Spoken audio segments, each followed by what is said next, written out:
You've been emphatic that humans need to lean into AI to survive. So tell me the specifics, and I'd like specifics, of how superintelligence is going to overcome that and deliver on this imagined future where AI cures all disease and allows us to live forever. Sundar announced yesterday with Demis that... Demis Habbabis and Sundar Pichai from Google. Yep, they created a new model that created a novel hypothesis about a way to turn a cold cancer into a hot cancer. So oftentimes cancers sit in the body undetected by the immune system. They made it hot. And so the immune system would say, like, there you are, or like, you know, you can treat it. And so a lot of people have criticized AI, like, oh, AI can't do anything novel. It just replicates human understanding. But yesterday was one of the first demonstrations of a genuinely novel insight. It thought it up itself. That you showed AI understands how cells communicate, understands the context in which they exist, and can talk back and say, what about this? And then it was replicated in an experiment that it was correct. So this is what I've been hoping for years. Like, we're gonna start making these little breakthroughs, then big breakthroughs, and then we're all gonna say, huh. And so all of a sudden, this idea that we may be the first generation who won't die, people may say, like, maybe it's not crazy. Won't die, but won't die of that. Take that and multiply it by every disease out there. The study that just came out of Japan, out of China, if it replicates, they showed age reversal of equivalent of 9 to 15 years in humans across over 50% of human tissue, which is a gigantic demonstration. I have no doubt we were going to be living longer. That's not, I don't think, you know, maybe not today, but it's sort of like probably back in when Orville Wright took off. I'm not going to be the person on the beach saying he only went 8 feet. You go, oh my fucking God, he flew. Like, that's the point. But again, you're saying we won't die. We will die, we just will die later. If we travel back in time and we're hanging out with Homo erectus, and I say, hey, Homo erectus, tell me about the future of our existence. What's going to happen? They will use their existing mental models and say, I will hunt and I will forage and I'll do this and that. They will not say that you're going to discover a microscopic world of atoms and molecules. You're going, right? Like, they couldn't have imagined it. Exactly. And I'm saying that right now, relative to AI, it is possible we are as naive as Homo erectus. Certainly, but that's like the idea. I mean, you had a Dan Brown book here, I saw it, like that, which he just wrote about in his recent book, that if Mozart came back and heard a speaker, he'd think there was a little orchestra in the little box. Exactly. And but he certainly would have soon understood it. We have a rate of adaptation as a species. For a new idea to be presented, for me to ingest it, for me to be like, I'm okay with it now. So we have a certain rate. Then AI has a certain rate. And if you start pairing those rates, you just have an open question and say, will we keep up to date with what's happening in AI, or will it exceed us? And if it exceeds us, will it exceed it in ways we can't quite comprehend? And so I'm not stating with any certainty whether it's good or bad. All I'm saying is, this is a big moment. And what we don't want to do is walk into this moment as a warfaring, sick, addicted culture that kills ourselves for these points. I imagined being in the year 2500, and you're looking back at the early 21st century, our time and place, and you're wondering, what did Homo sapiens do in that moment, in that century? And I thought they might say two things. One is, this is when Homo sapiens gave birth to superintelligence, and this is when we figured out we would no longer die. It's solely a question, as a species, what are we capable of? And that's where I arrived at. It wasn't like, I want to live forever, therefore I'm going through this. It was that, trying to put a finger on what is the thing that can be done. So why do you phrase it like that? Because it is phrased and you market it, and it's quite marketed, I want to live forever. Oh, I don't. I specifically do not say, I want to live forever. Okay, but you said you don't want to die. Don't die is very different. Okay, explain that for me. Okay, don't die is what you experience right now and what I experience right now. Like, if we felt the window shatter, you and I would leave this room and seek protection, right? Like, we go to a safe place. So don't die is our instinct in not wanting to die in this moment.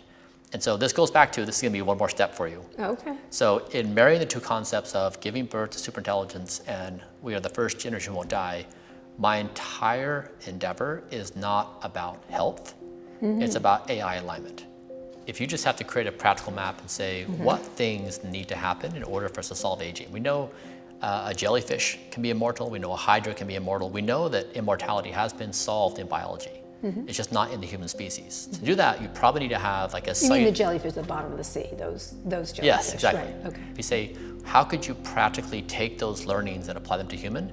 You need a certain level of scientific understanding and tools to do that. We have those. Sure, but why not just study jellyfish instead of yourself, measure everything? Because I think it comes from a mentality that a lot of people, and I will lump you in with people, that everything is measurable, that every single thing is measurable. When in fact the human body is or everything's like a computer.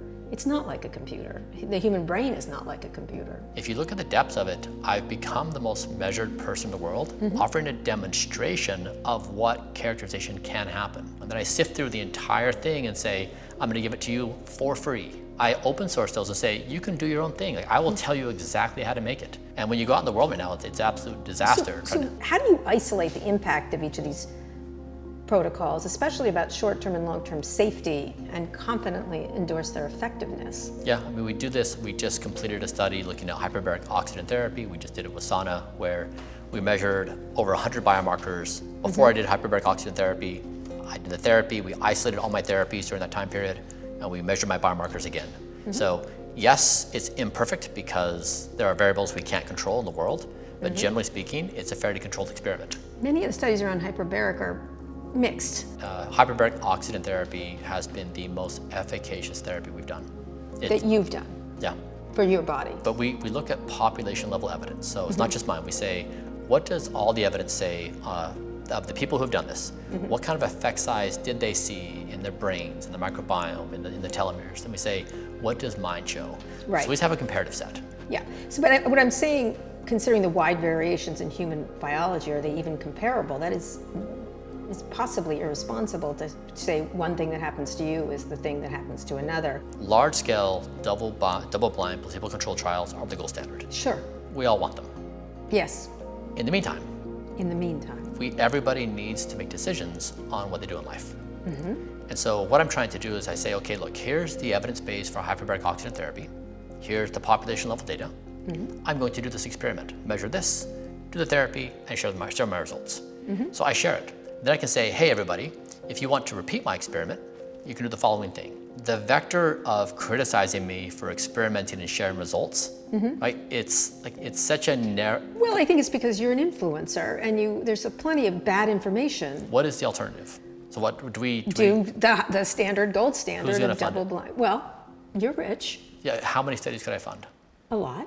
But so could all of you. But yeah, but like for the number of variables. But the thing is, like, this is the thing is, it's not practical to sit there and gripe and be like, don't run experiments on yourself and share your data. Just wait for everybody to do shit. Like, how do you get by in life?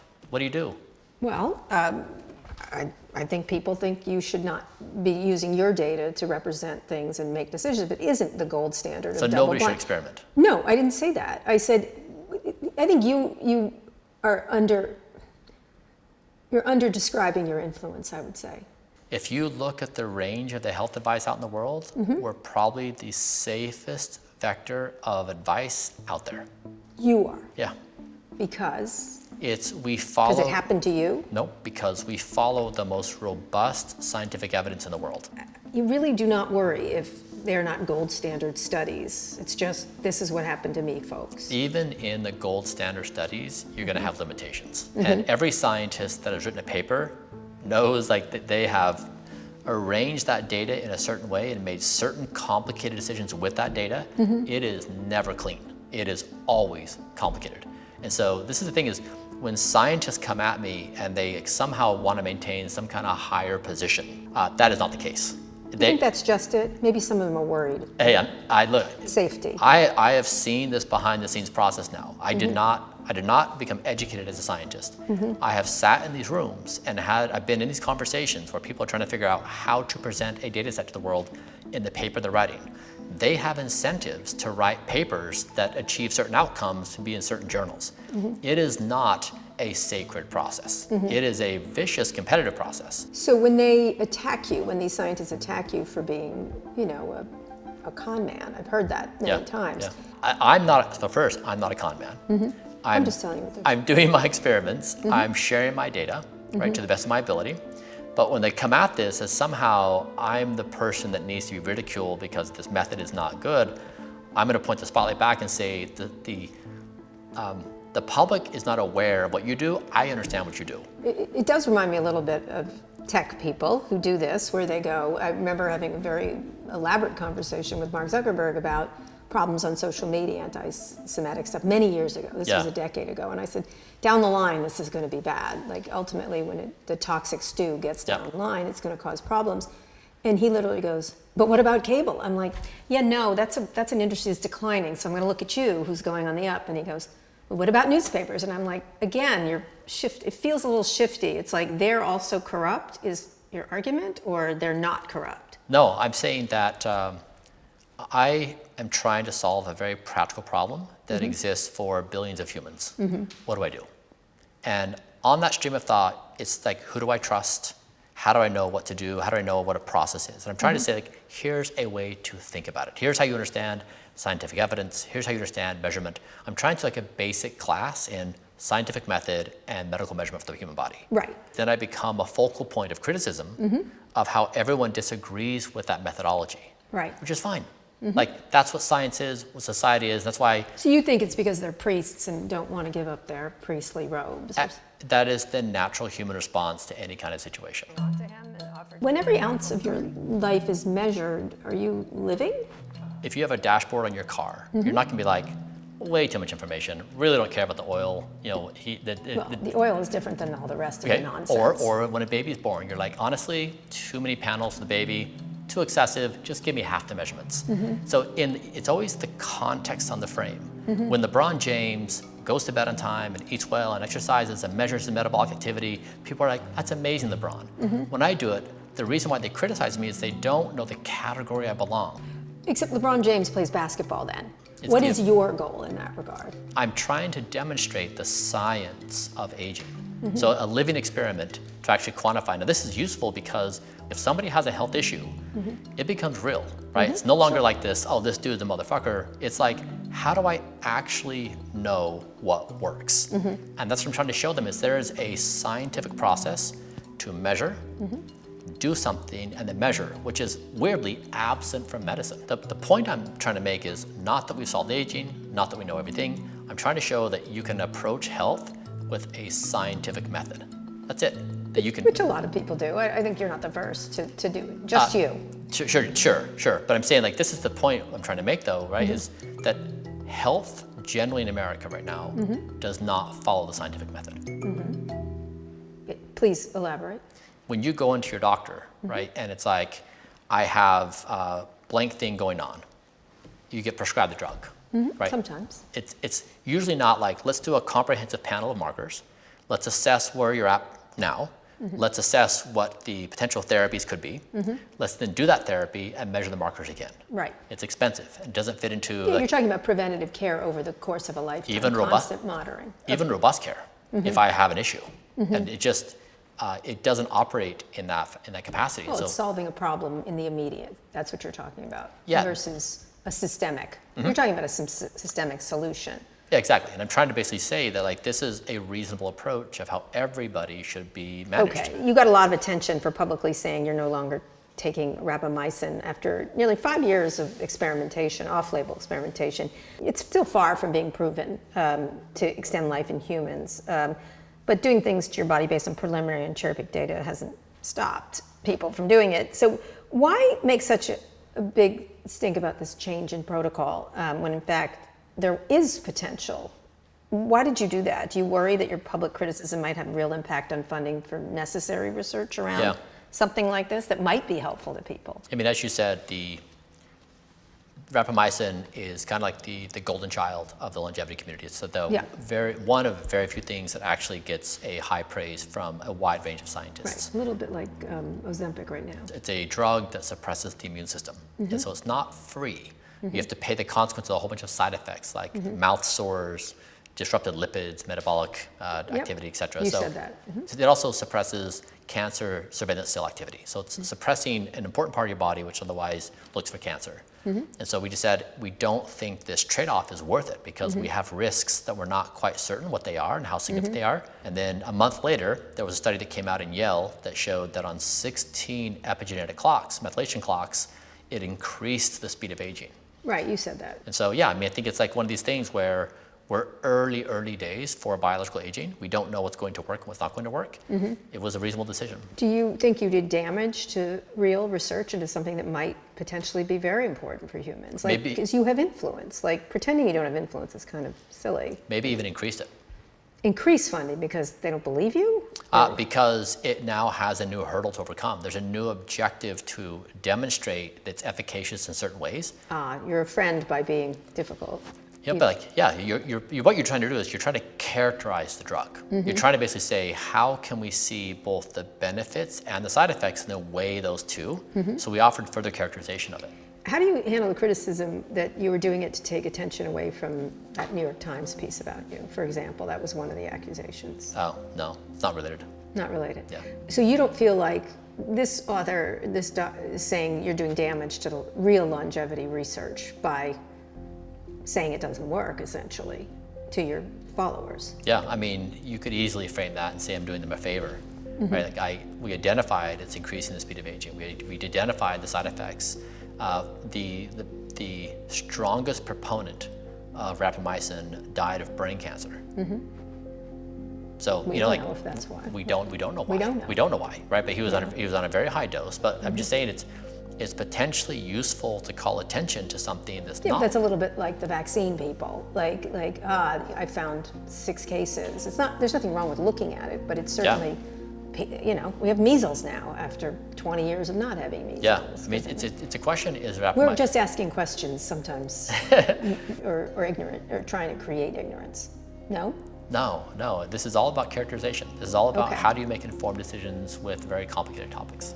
I felt like I was in the room with RFK Jr. there for a second. Like this circumcision, autism. I'm like, what? Like, how did? And there were no studies there. There was nothing, and there are plenty of studies showing the other way. But you don't think that it's a problem raising things like this? No, so I think that the gentleman who died of brain cancer actively raised this, right, to pose the question, because one of the side effects is it lessens cancer surveillance activity in the body. Which you noted right? before. We know that's the case, and so we were concerned in my body, is that a problem? So we know it lessens cancer surveillance. If it lessens cancer surveillance, it increases cancer risk potentially. That would be causative. Possibly. So we're curious. Yeah. We didn't say if it did, we just said that's interesting. And if that's something that could happen, we definitely want to be aware of it. Right, but getting back to the complexity, it could have been he had the gene. Entirely. He could have been walking too close to a cell tower. Who knows? Entirely. Someone could have hit him at some point when he was 7. And you know, you just don't know. Yeah. Right? So I'm not saying it's causative, I'm saying it's an open question that we should investigate. Yeah, but then you have people down in Texas not getting their measles shots and all these kids dying of measles. Like, it has repercussions, correct? Do you think you're responsible for the repercussions? No, measles is different than rapamycin. Sure, I'm just using it as an example. People Yeah. just asking questions. Yeah. I mean, those top-line debates would be much better to have with like robust scientific data. Those are well-characterized diseases, well-characterized reactions. It's a different conversation. Right. Okay. One of the things that's a problem in our society, people can't get doctor's appointments. They can't afford to buy fresh produce, for example, good things to put in your body. And you've earned your money. You're entitled to spend it any way you want to. Do you think there's anything tone deaf about promoting expensive and time-consuming protocols for people, if that's the case? I wish there was somebody in the world that helped them understand how to figure out what things work for them and how to test foods. So you're doing it for them. This is the point I'm trying to make. I'm trying to say there is a deficiency in the world of people knowing practically what to do. And then if I do something, then the rebuttal is, well, it's not a placebo-controlled double-blind study, so therefore it shouldn't exist. Meanwhile, what does the average person do? How do they think through? How do I figure out what is wrong with me? How do I actually address, is this therapy good for me? What do I measure? So you think you're moving into an empty space that they're not entirely taking up? No matter where I go, if the person is a billionaire or the person has no money, they are in almost the same space of lack of understanding of the most basic things on health. It is that society does not know how to sleep. We have not This ever is been, true. So it is like we're at such a elementary level on every vector of health who's going to fill the void? And so if people out there talking about their various things, what I would prefer is they use scientific evidence and like try to be robust with what they're saying, because right now it's very confusing. What about you do something, someone tries it because they believe in you, and bad things happen? Are you ready to take responsibility if something you say or advise hurts someone? It's the natural process. I mean, I could be talking about coffee, and somebody tries coffee and they have a negative reaction to coffee. Like, you know, am I responsible for that? I mean, that's just the natural part of people trying stuff. I mean, it's inevitable. Like, you can't have a controlled experiment with billions of humans. Like, we all try things Right, for but day. if you say stick it up your ass and someone dies from it, This yes, is the thing. So well, if you give a specific, this is why I have not done coffee colonoscopy or coffee enemas, because please don't. the evidence is not great. Why not put your vast sums of money, and again, you can spend it any way you want, into something like gun control, big killer of people, or unprocessed foods in schools that would actually help people Yeah. in this short term, I guess. Yep. I'm trying to find the fulcrum with the biggest leverage. My formula has been go to the root of that problem and try to solve the foundational issues. The guns and the other things, they live downstream from other things. And this is what I've been trying to tell, like very basic, like causative relationships. If you don't get good sleep, your willpower Certainly. falls off a cliff. Your sex drive falls off a cliff. You know, sometimes I think, someone asked me what I thought about why AI was so intriguing to people like you, and you're very typical of entrepreneurs I've met over the many years, and they all have a certain thing. And for some reason, I said, well, men can't have babies, and therefore this is their version of that. And of course, it's narcissistic rather than community-based. How do you think about that? I mean, what's more community-based than the human race? Like, what more could be a communal endeavor? And you felt dying was what was happening to us, and you're trying to solve that problem? What problem are you solving for, exactly? Yep. So the primary objective function of the world right now is power, wealth, and status. Those are the biggest. Nothing new. Exactly. And so if you take those objective functions and you then take this powerful new intelligence and you point it at those ends, you question, is that the right goal? Do we want to do that? Or is there something else? And what I'm suggesting is, as a species, we are going to transition into a new era where existence itself is the highest virtue. So you're in it for humanity, not for self-aggrandizement. Like, what else is there to play for? Like, I mean, self-aggrandizement is like such a ridiculous notion. Why we're such a minuscule and insignificant part of this galaxy? Like, why would it even matter? I think the narcissist accusation is really lazy, actually. Okay. It's like it doesn't understand the depth of what I'm trying to do. The headlines have painted this superficial, narcissistic story that people grab onto. If you look at the depths of it, I've become the most measured person in the world, offering a demonstration of what characterization can happen. So when you say narcissism is lazy, you also play into it with your photos of your chest and, you know, holding this thing with your son and talking about you're doing it on purpose, presumably, correct? You know it's like catnip to media to do that. Absolutely. Right. Yes. So why are you doing it that way? Yeah. The world is in a ferocious match of competition, and you need your thing to be understood. And like when you play out there, you just play the game. Play the game. Yeah. Explain rejuvenation athlete. When you're an entrepreneur, the playbook is you martyr yourself in the pursuit of wealth, which means you don't sleep very much, you don't Right. exercise. Hustle porn. You do, right? And so then you want to flex, like, I only get 3 or 4 hours of sleep a night and I'm pretty badass. It's the Elon thing. It is, right? So that's the cultural norm. And so if you can quantify that trade-off, your wealth may be increasing over that time duration, but you're destroying your health. Would you have characterized yourself as a hustle porn guy? 100%. How did you feel doing that? It was disastrous. I would have committed suicide had not been my kids. Most of society has a pretty serious mental health issue. And so that's what I'm saying. When the people are criticizing me, I don't think it's about me. So how do you want to die? I want to die in the most ridiculous way possible, Okay, go for it. because irony is the ultimate language of the universe. Yeah, it's going to be a great headline every time. So, Hit by a truck. 100%, right? Like hit by a bus would be one, like choking on broccoli, you know, an experiment that I accidentally give myself cancer with, you know, like, I'm guaranteed to die in the most ridiculous way possible. It's just going to happen. Okay, so say you see it coming, what's your last words? Oh, fuck. It would be something like, have fun with it.